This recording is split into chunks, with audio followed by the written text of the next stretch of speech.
We got a new BG patch. It's been a while since we've actually had like some balance changes, so it's gonna be interesting. Let's talk about these and let's see if this is gonna improve the meta. We've actually had one of the best metas right now, a lot of playable things, playable heroes. It feels really good, so it'll be surprising to look at what they decided to change. It says that the patch is releasing later today, so as watching this video, I assume you might already be playing on this patch. Omega Buster, one of the strongest 6 drop currently in the game, it's the mech, the 6/6 death rattle guy, has been really strong. Is now changed to a 5/5, so in 5/1/1. So instead of 6/1/1s, it's now 5/1/1s, essentially changing the scaling that it puts out. So for every one that doesn't fit, it gave you max +1/+1.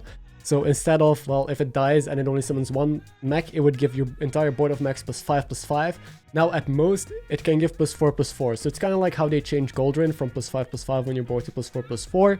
Now it's back to +5/+5. But yeah, they just changed the stats that it puts out. So it's only a 5/5, not gonna matter too much, but the scaling is toned down a little bit. I think that's good. It's still a decent card. I think you will still see Omega Buster builds, but it's going to be less oppressive, and now it might compete with scaling from other compositions, because generally speaking, other compositions couldn't get their minions big enough to value trade when someone had an early Buster with Baron. Now maybe we can get some compositions that have high enough stats to compete with the crazy things that Omega Buster can put on the board. Then Holy Mecherel, all of these cards I've been complaining about a lot, so I said that they had to nerf max, and I specifically mentioned these 2 cards, so it's great to see as if they listen to our feedback that these cards are indeed a big issue. We changed from a 8/4 to a 6/4, and that's it. It still has the same effect. It still regains Divine Shield after something else loses Divine Shield. It's still going to be a strong card. You can still scale it up. It's still going to be a good unit. But if you triple into it, it's just going to be a little bit less tempo. Again, still playable, I think. So far, the nerfs, even like from previous patch, have been really good. They didn't really kill anything or over nerf or buff stuff too much, and I think the same is going to happen here. These will still be playable. It's just going to be a little bit more in line, although I still think Mecherel is going to be relatively the same power level. And Recycling Wraith, yeah, this card has been single-handedly changing the meta completely. I've been playing a lot of tier 4 tempo elemental builds because you can just stay down, roll this guy, which basically makes your rolls free if you play an elemental. With Major Domos, then you also have like the 5-drop Master Realities, so you just have this combo and you can put insane stats on tier 4 on your board playing elementals. This makes Millhouse insanely good as well, and Gallywix. Okay, so it got changed, so after you play an elemental, your next refresh costs 1 less. This is mainly a nerf targeted to Millhouse, so Millhouse's roll will now cost 1 instead of 0, because this guy could allow almost infinite turns with Millhouse if you have enough time.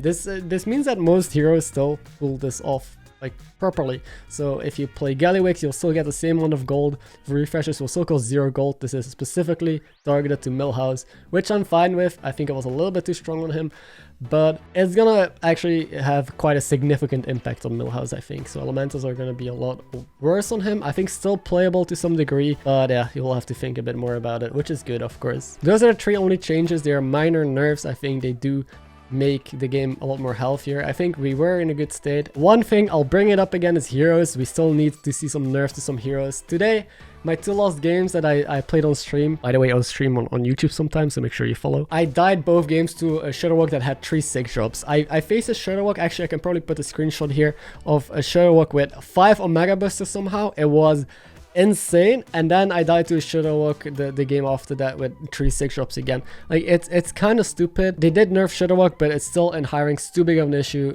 Like Janus, Hook Tusk, tokens, all that stuff. I'm not gonna repeat myself, but it'd be cool to see some hero changes alongside these card changes. And then they also listed bug fixes, which is really massive because there have been a number of bugs that have been kind of annoying. Adding missing lightning bolt system to signify some advanced triggers, so it's like the little lightning bolt underneath the card that lights up when Avenge triggers, so they fixed that visual bug. But I think there were also actual bugs with Avenge. I assume those are fixed as well. General performance updates to Mercenaries mode.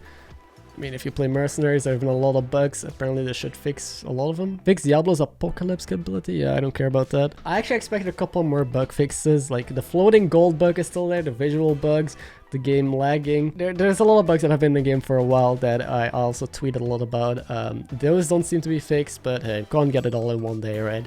So let's go really quick over the meta, what I think the meta will look like and how to play the meta, so how you win games right now. Before I do that though, make sure you subscribe to the channel if this is your first time here. I do upload videos frequently and stream Battlegrounds from time to time. So how you win games right now, I've been having a good time climbing and consistently having decent lobbies. It's very simple. So elementals can now pull off party work properly, stay on tier 4, play tempo comps. I think in EU at least it's very tempo heavy, so try and identify how you can get stronger on tier 4 or lower tiers.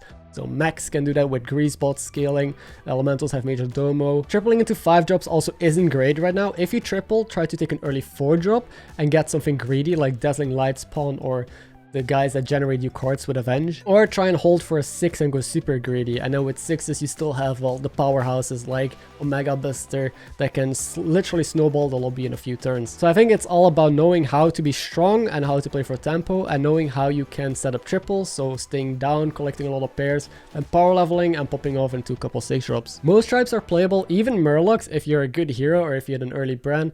Murlocs can work out. I've seen them win lobbies because poison is very valuable in this elemental meta. There's a lot of big stats with demons and elementals, and Murlocs are a good counter against that. I do also want to talk about a new update that was announced that's gonna come soon, which is about a new hero in Battlegrounds. So Hello Ends is here. This is like the spooky Halloween event for Battlegrounds. There's also some free skins to claim, so make sure you do that. So Diablo is coming to Battlegrounds. What Diablo is kind of confusing. When you're playing as Diablo, you become the raid boss. You're basically some sort of boss, and every 4 turns, all the other players in the tavern will try to take your warband down, plus the Lord of Terror in a special encounter. So I guess every 4 turns everyone faces the board of the Diablo, and then anyone who beats the Diablo in the lobby gets a treasure, but if the Diablo wins, he gets a treasure from each opponent who can't destroy his board.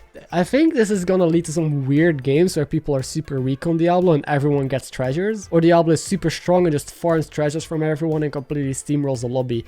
I'm a little bit confused with how this is gonna work. I think putting that much in the hands of one player in the lobby might be a scary concept, because the one player literally dictates how the lobby is gonna run. Like, everyone in the lobby just has to play by how strong Diablo's board is. So if they high roll, you're kind of screwed. If they low roll, the entire lobby is gonna get prizes. Also with scams, like if you're favored by 90% and you lose at 10%, you just lose a treasure. I do think it's fun though. I'm really looking forward to it. This is something we've never seen in Battlegrounds. I think it could make for some great gameplay.